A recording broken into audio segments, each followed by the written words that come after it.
पादरीवाला ने उत्तर प्रदेश के एक ऐसे ही केस पर एक हिस्टोरिकल फैसला दिया है और यह फैसला खास तौर पर भारतीय जनता पार्टी की राज्य सरकारों के लिए एक बड़ा तमाचा हो सकता है। योगी आदित्यनाथ के बारे में आप लोग जानते हैं, मुझे अलग से कुछ बताने की जरूरत नहीं है। धर्मांतरण कानून वहां पर बना और 2022 में यह मामला दर्ज हुआ जिसकी बात आज मैं कर रहा हूं। पर पिछले कुछ दिनों से धर्मांतरण को लेकर, धर्म परिवर्तन को लेकर लगातार तमाशे देखे गए हैं। यूपी में धर्मांतरण विरोधी कानून बना, राजस्थान में अभी धर्मांतरण विरोधी कानून बना है और कई और जगहों पर, खासतौर पर भाजपा का जहां पर राज है वहां पर धर्मांतरण विरोधी कानून बनाया जा रहा है। कहा यह जा रहा है कि हिंदुओं का धर्म परिवर्तन करवाया जा रहा है और उसको रोकने के लिए धर्मांतरण विरोधी कानून बहुत जरूरी है। उड़ीसा में बहुत सारे ऐसे केस देखे गए हैं जहां चर्चों पे हमला हुआ है। इसके अलावा मध्य प्रदेश में, राजस्थान में, यूपी में कितने ही ऐसे केस देखे गए हैं जहां या तो मुसलमानों को या ईसाइयों को गिरफ्तार किया गया है इस बात के लिए कि उन्होंने धर्मांतरण कराने की कोशिश की। लोगों को परेशान करने का टूल नहीं बनाया जा सकता है। पूरे एफआईआर में, इस पूरी चार्जशीट में कहीं कोई दम नहीं है और खारिज तो खरी दिया है। इस पूरे एफआईआर को, चार्जशीट को सुप्रीम कोर्ट ने खारिज किया है। आप सभी को जय मसीह की। दोस्तों, इस पे हम बात करने वाली सुप्रीम कोर्ट से बहुत बड़ी खबर आई है। धर्मांतरण कानून पर योगी सरकार को झटका। सुप्रीम कोर्ट ने बहुत सारे ऐसे एफआईआर थे जो कि धर्मांतरण विरोधी कानून के तहत मतलब लिखे गए थे, वो सारे एफआईआर को रद्द कर दिया है। आज फिर से एक बड़ी खबर, अहम खबर सामने आई है धर्मांतरण के मामलों को लेकर। सुप्रीम कोर्ट ने उत्तर प्रदेश सरकार को झटका देते हुए कई एफआईआर रद्द कर दिए हैं। सुप्रीम कोर्ट ने ऐसा क्यों किया है, आइए हम इसको स्टेप बाय स्टेप समझते हैं कि आखिर सुप्रीम कोर्ट ने इतना बड़ा कदम कैसे उठाया और जिस तरीके की घटनाएं हमें सामने देखने को मिल रही हैं। पहला स्टेप यदि हम यहां देखने की कोशिश करें कि मामला क्या था। उत्तर प्रदेश में धर्मांतरण विरोधी कानून के तहत कुछ लोगों पर आरोप लगाए गए थे कि उन्होंने जबरदस्ती या लालच या धोखे से धर्म परिवर्तन कराया था। इन्हीं आरोपों के आधार पर उन सभी पर एफआईआर दर्ज हुई थी, मतलब की गई थी। स्टेप नंबर 2, ये दूसरी बात करें, सुप्रीम कोर्ट में क्या सवाल उठाया गया, ये भी बहुत अहम हो जाता है। हालांकि मामला धर्मांतरण विरोधी कानून के तहत जबरदस्ती या लालच के चलते मतलब उनके ऊपर एफआईआर की गई। सुप्रीम कोर्ट में जब सवाल उठाया गया, मामला क्या था, मामला जब सुप्रीम कोर्ट में पहुंचा तो सुप्रीम कोर्ट ने सबसे पहले यह पूछा, क्या एफआईआर में ठोस सबूत है, क्या पीड़ित पक्ष के बयान साफ और भरोसेमंद हैं। इस तरीके की बात जब सुप्रीम कोर्ट ने वहां पर जितने भी लोग गए थे उनसे पूछा गया तो किसी प्रकार का कोई अच्छा जवाब नहीं मिला। मैं आपको पहले वीडियो देखना चाहता हूं, उसके बाद मैं आपसे बात करता हूं कि एफआईआर में क्या कमी पाई गई थी, इसलिए सुप्रीम कोर्ट ने सभी केसों को रद्द कर दिया था और सुप्रीम कोर्ट ने बहुत बड़ा यहाँ पे फटकार भी लगाया है। पहले आइए मैं आपको वीडियो दिखाना चाहता हूं, आप इस वीडियो क्लिप को देखिए। नमस्कार, मैं अशोक कुमार पांडे और स्वागत है आपका टीसीएच पर। पिछले कुछ दिनों से धर्मांतरण को लेकर, धर्म परिवर्तन को लेकर लगातार तमाशे देखे गए हैं। यूपी में धर्मांतरण विरोधी कानून बना, राजस्थान में अभी धर्मांतरण विरोधी कानून बना है और कई और जगहों पर, खासतौर पर भाजपा का जहां पर राज है वहां पर धर्मांतरण विरोधी कानून बनाया जा रहा है। कहा यह जा रहा है कि हिंदुओं का धर्म परिवर्तन करवाया जा रहा है और उसको रोकने के लिए धर्मांतरण विरोधी कानून बहुत जरूरी है। उड़ीसा में बहुत सारे ऐसे केस देखे गए हैं जहां चर्चों पर हमला हुआ है। इसके अलावा मध्य प्रदेश में, राजस्थान में, यूपी में कितने ही ऐसे केस देखे गए हैं जहां या तो मुसलमानों को या ईसाइयों को गिरफ्तार किया गया है इस बात के लिए कि उन्होंने धर्मांतरण कराने की कोशिश की। जिस मुकदमे और फैसले की मैं बात करने वाला हूं उस पर तो आऊंगा, लेकिन उसके पहले कुछ सवाल हैं।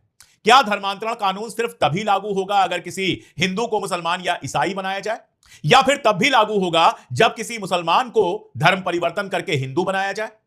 घर वापसी का एक नारा देते हैं हिंदूवादी संगठन। इनका कहना है कि अतीत में 100 साल, 200, 500 साल पहले ये लोग हिंदू थे, हिंदू से मुसलमान बन गए, तो अब इनको अगर हिंदू बना रहे हैं तो बेसिकली ये इनकी घर वापसी है, धर्म नहीं हुआ। पॉलिटिकल पार्टी हो गई, कांग्रेस से बीजेपी में गए, बीजेपी से किसी और पार्टी में गए और फिर कांग्रेस में लौट आए तो कहा जाए कि घर वापसी है। इस तरह का तमाशा लगातार चल रहा है। आपने देखा है कि कितनी जगहों पर सार्वजनिक कार्यक्रम हुए हैं जहां पर किसी मुस्लिम को हिंदू बनाया गया है, लेकिन उस पर कभी कोई कार्रवाई नहीं हुई है।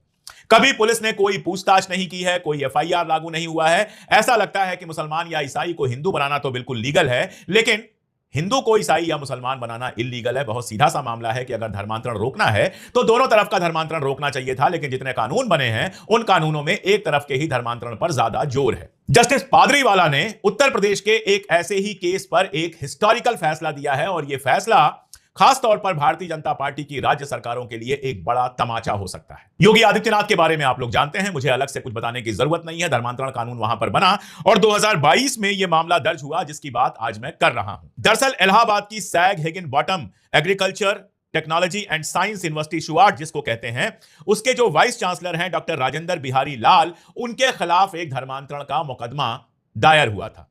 पहले इसको इलाहाबाद एग्रीकल्चरल यूनिवर्सिटी कहते थे। जो लोग यूपी के हैं, एग्रीकल्चर के विद्यार्थी रहे हैं, वो इस यूनिवर्सिटी को और इस यूनिवर्सिटी के रुतबे को बहुत कायदे से जानते हैं। इसीलिए जस्टिस पारदीवाला ने जो कमेंट्स किए हैं इसमें, जिस तरह से यह कहा है कि जो चार्जशीट दाखिल हुई है उसका कोई बेस नहीं था, जिस तरह से उन्होंने कहा है कि यूपी अधिनियम की योजना, क्या चार्जशीट दाखिल होने पर एफआईआर रद्द की जा सकती है?